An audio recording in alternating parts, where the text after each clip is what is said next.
I feel like every wrestler should have that drive and that passion to want to be better than the next wrestler, you know? Where did the nickname Captain of the Sky come from? I run the sky.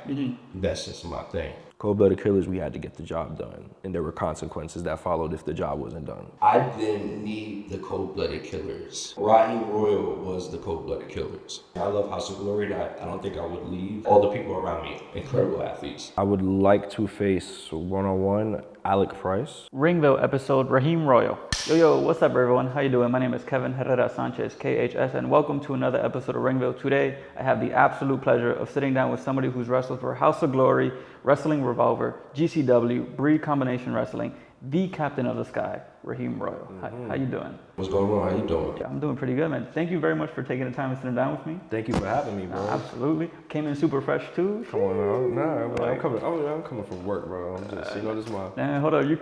You pull up to work this fresh? Great. Yeah. I got the little Jordans on. I got my own little drip on. No, for sure. I was gonna say, like, who designed this? Shout out to my boy, You're Not Us, the little brand they got going on. Okay. Little something. It's cool little artwork. OD. It's nice. And this is a collab, because I think Onyx and Magi also had. Yeah, Onyx and Magi. I think Jodi has a shirt too. I think he's making a lot more shirts for different wrestlers and stuff like that. That's good fire. If you are a wrestler and you need a shirt, hit up You're Not Us on Instagram. There you go. Then you focus on it. One of the first things I wanted to talk to you about was House of Glory is, if not the biggest, one of the biggest independent wrestling companies in the U.S. Yeah. And they're always bringing in some of the best talent from all around the world. Right.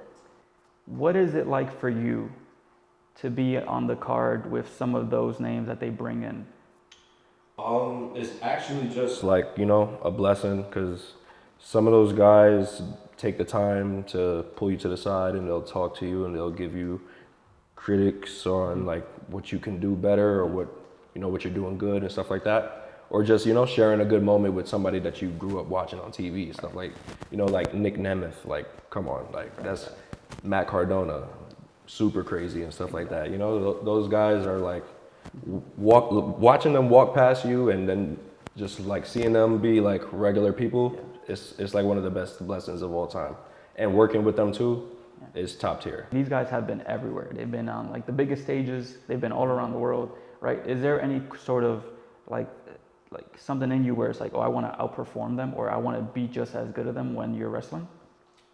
For sure. I feel like every wrestler should have that drive and that passion to want to be better than the next wrestler, especially like guys like Matt Cardona and Nick Nemeth who have been on a bigger stage like WrestleMania and stuff like that.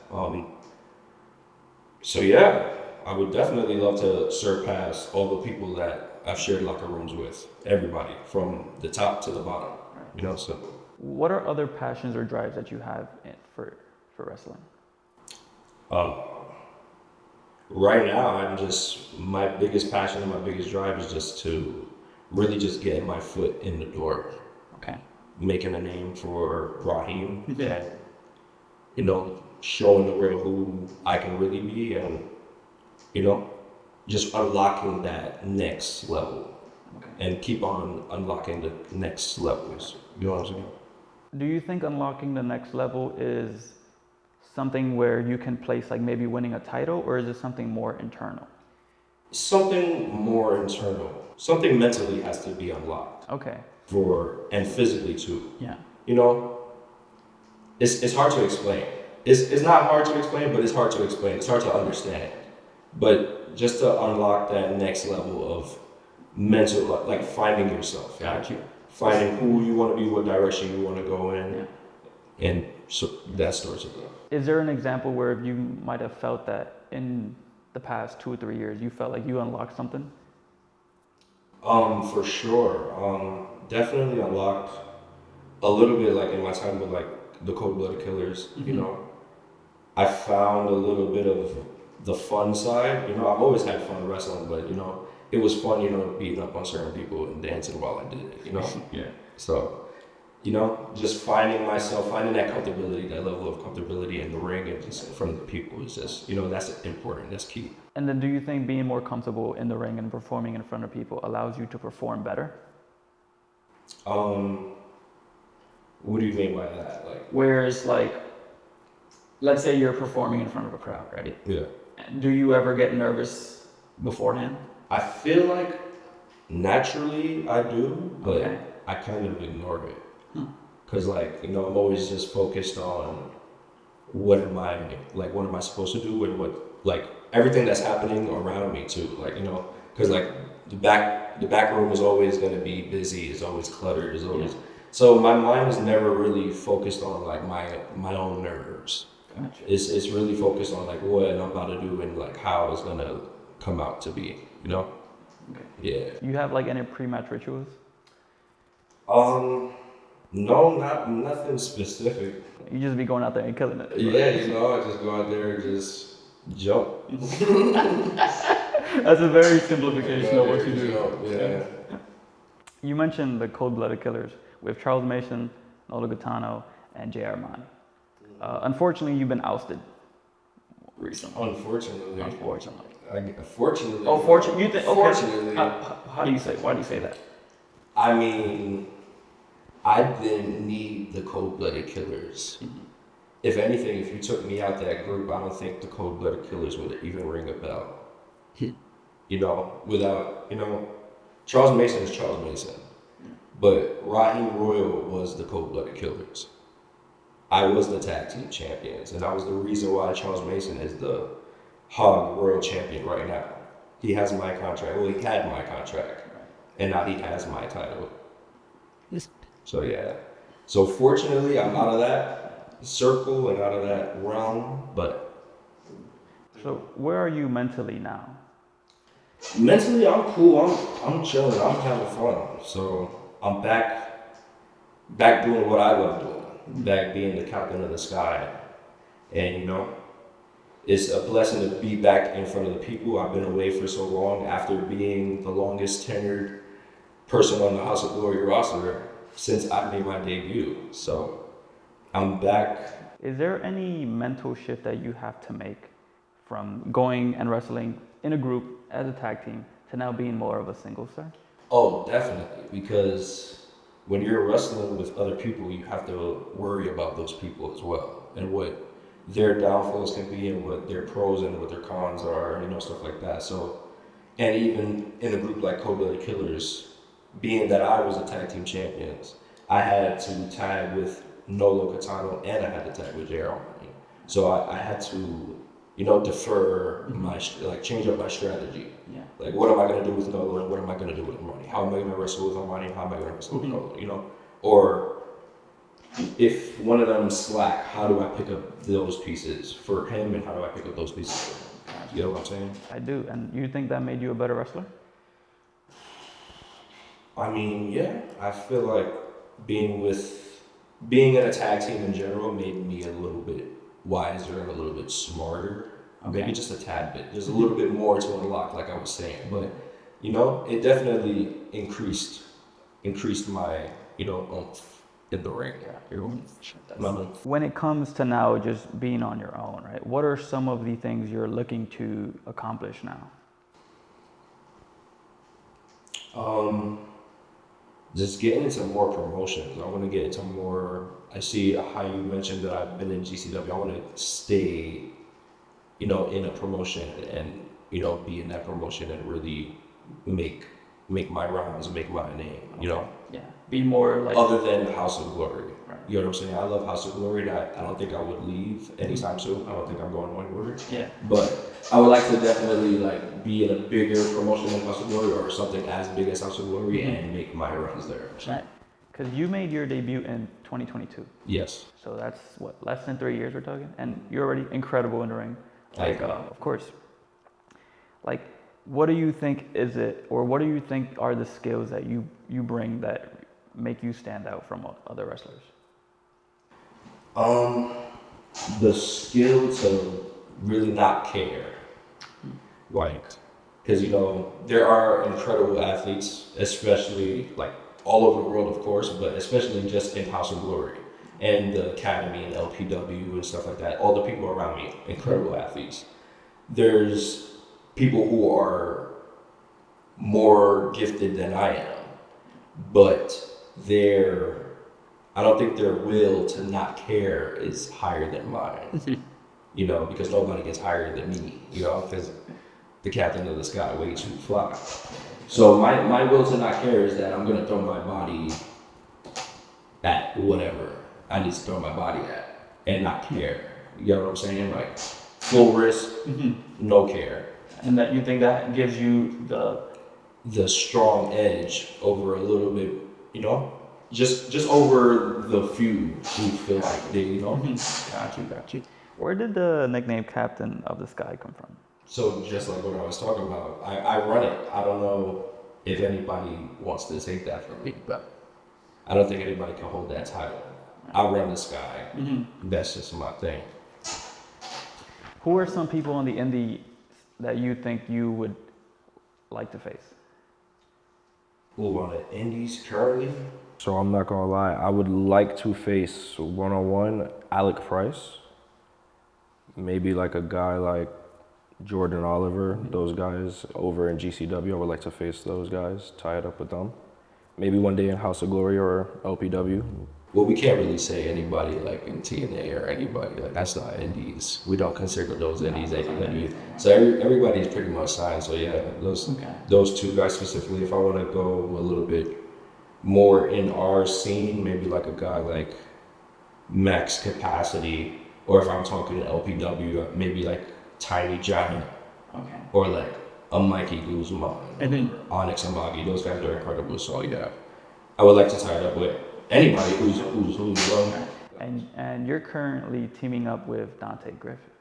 Yeah, currently in LPW, we're running the tag team tournament. Yeah. Right. How did that come together?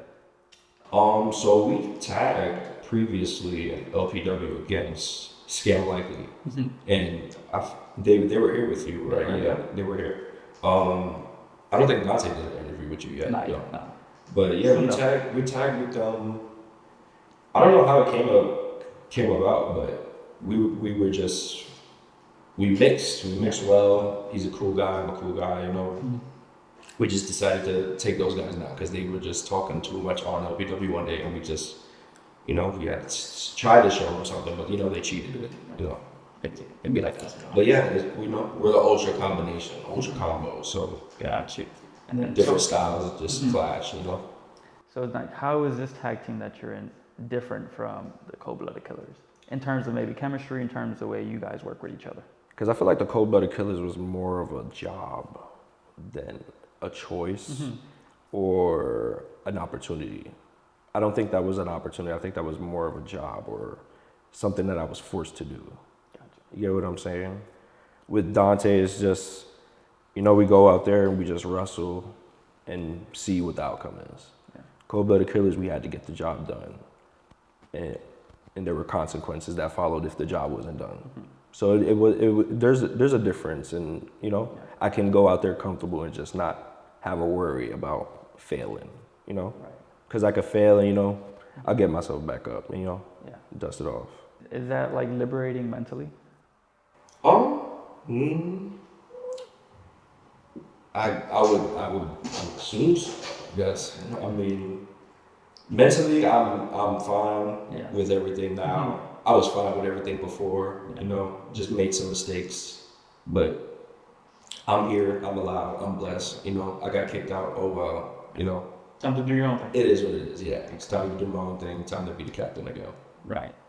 When it came to finding and discovering training, like, did you know you were going to go into House of Glory? So House of Glory was always a choice, but I was looking for other options in New York City, somewhere closer to where I'm at, where I'm based in. But yeah, House of Glory was one of the biggest names of all the schools that I was looking upon, and I wound up going there, and it was one of the best choices I've ever made in my life. Right. Yeah, some incredible people I've met in my life.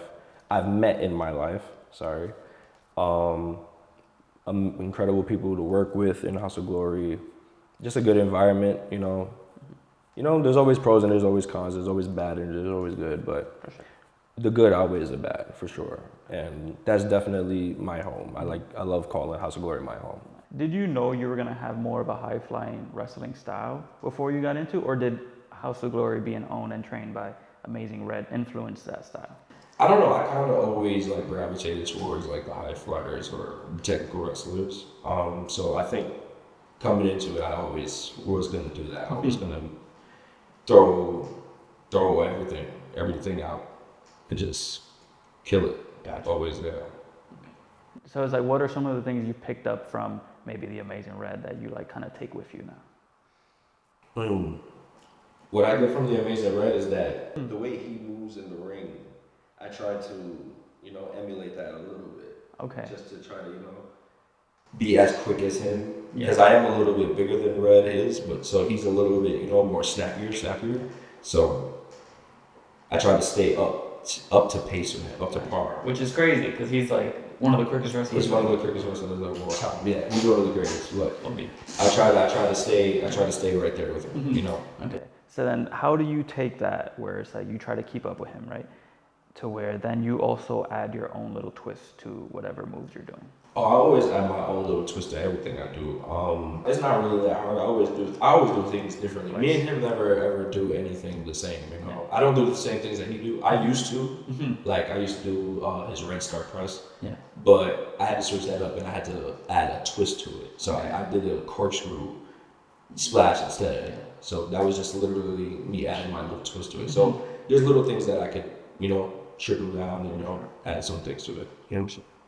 You mentioned that you always gravitated towards like the high flyers and the technical wrestlers. Who are some of the other influences you've had? So like all-time favorite would be like Shawn Michaels. Me getting into wrestling, Chris Jericho was that guy. Like Jeff Hardy, of course, the legend. For sure. Yeah, 100%. So yeah, guys like that, yeah. I always gravitated. RVD was cool as hell. But then you got guys like Undertaker was good. He was a good role model. Like, he was just larger than life for me. So that's really like seeing all of those characters and larger than life people just it made me want to like join the sport and just, take over, Are you drawn more to characters in wrestling or the actual wrestling?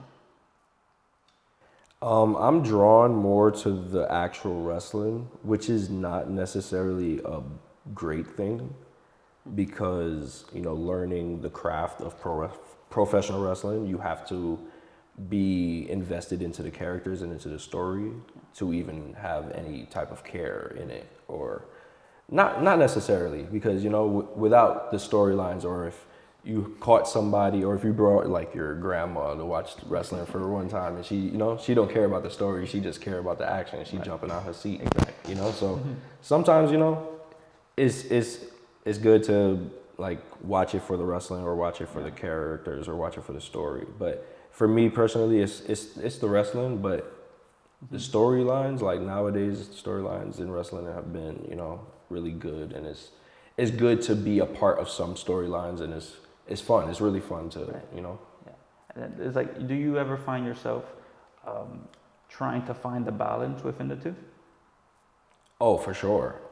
Because I always want to implement more character and more story into the things that I do, and always just want to learn how to present a better character, how to present a clear and clean-cut story, Like, how do you think you are able to do that? Studying film, practicing, writing, reading, things like that, or watching, just anything you could do to enhance your studies or enhance your knowledge of character work, storytelling, or story writing, Is there any matches that you find yourself rewatching over and over? A lot. I have a lot of matches that I watch over and over. Right. I'm not gonna lie. There's a lot of comfort matches. I have Shawn Michaels and Undertaker. Which one? Whichever one you want. I would say maybe like AJ and like Seth the first match, or let's say like a Kurt and Shawn, or like a Cena and Batista. Okay. Going back to like just those those big matches like Rock and Hogan. Yeah. Or even like I love Survivor Series matches. I love Rumble matches. Like the elimination style. Yeah, like I grew up really watching like a lot of multi-man matches and a lot of clusters. Okay. And that's why my style is like really like all about those clusters. Right. So yeah, I really like. Yeah, that was my pull. Like Royal Rumbles, Chambers, anything multi-man battle royals. Those are the coolest matches to me. And then that makes a lot of sense just because you shine so much in those 6-way like matches at House of Glory. Right. Yeah, that was my division. Yeah. I won that division. There you go. Any plans on going back to that division? We'll see. Maybe if I need to take that 6-way title, then I would. But right now, I want to focus on myself and being a singles wrestler. Just, I want to stay out the multi-man, not really stay out the multi-man scene, but I just want to see what else I can do. Because, I went from the multi-man scene to being in the tag teams, which is also multi-man. So I would like to see how I fare up against wrestlers head up, Absolutely, yeah. Is there anything you think you have to maybe prove to yourself in order to really prove to other people that you're the best? I don't think I really have to prove anything to anybody. I feel like I am the captain of the sky, and I've been that for years now, for like about 3 years now. So there's nothing I really need to prove to anybody. I have to prove it to myself, and that's really it. I really just have to prove it to myself. Like, what do you think you have to accomplish in order for you to do that? Make it to the sky, make it past the stars, and be a megastar. I want to be remembered in wrestling one day. Like when I leave this world, I want to be remembered. I want to be an inspiration to somebody. What are some of your proudest accomplishments in your career so far? Definitely being the tag team champions by myself. That was cool, 200 plus days as champ by myself. I won the Matt Travis Battle Royal. And I was 2023 Rookie of the Year for House of Glory. And there hasn't been a Rookie of the Year after that. You just set the bar too high. I set the bar too high. Nobody could reach it. I was probably the first one too, and I was the last one. There's not going to be another one. That's funny though.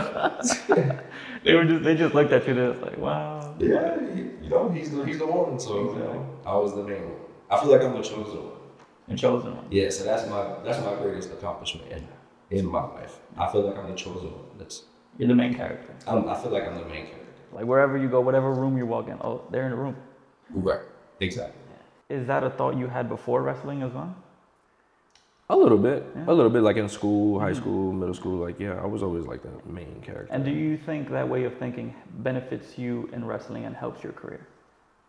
In a way, because, when I make my way out to that ring, I am the main character. Everybody's eyes are on me. So I just have to take that in and just really eat that up. Absolutely. In the most positive way possible. No, for sure, because it's also something very real where it's like if you believe you're the best and you believe that all eyes should be on you, more eyes will gravitate towards you, and it's like people can sense that. Yeah, and you gotta want it. Right. That's fire. Super fire. There you go. I'm not even here right now. It's just you, Yo, sure. Yeah. Man, thank you very much for taking the time to sit down with me. No problem, bro. Thank you for having me. This was cool. This is real fun. I appreciate that. Yeah, bro. Anything you'd like to plug to the cameras? Meet me at my merch stand. Yeah. Call some merch. Yeah, go call some merch. That's about it. Yeah, and all of his social medias will also be in the description below, so you can find them. And go check out his matches too. Super fire. Until next time, everyone. We out. Thank you.